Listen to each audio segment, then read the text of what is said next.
se sont fait avaler par Paris. Parisiens, parisiennes. Paparazzi de ma ville, je parachète de pastiche, du parafoudre au parc Med, du parc municipal à la passerelle. Partenaire particulier, de la partouze au parabellum, particulièrement passionnel, provincial, parachuté, les lumières de la ville le rendent paranoïaque. Il se répète sans cesse, il se répète sans cesse, il se répète sans cesse, comme le ballet du périphérique étoile mécanique sur une symphonie désaccordée de klaxons incompréhensibles. Ils se sont fait avaler par Paris, péripatéticienne de nos vies, à moins que ce soit l'inverse. Parisiens, parisienne, de la partie de poker au parlementaire, tu paries pour quel polymenteur?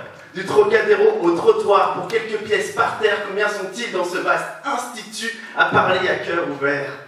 Des regards qui se croisent chaque jour qui passe, des renégats qui croient chaque tir pastoral, et tu rétrogrades au moindre obstacle, cité tentaculaire, le béton en intraveineuse, un shoot cosmopolite, overdosé en manque d'oxygène à la recherche du paradis artificiel procuré par la sensation d'exister d'une ville en lettres capitale.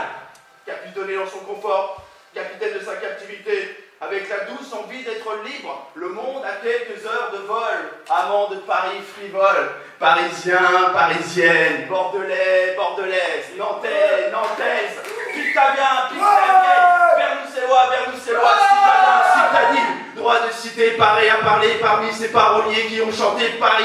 Parjure de fidélité, pardon pour ces mésaventures grisées, je jette l'encre, partisan du moindre effort. La paroisse s'effondre derrière ce décor et ses riches parures.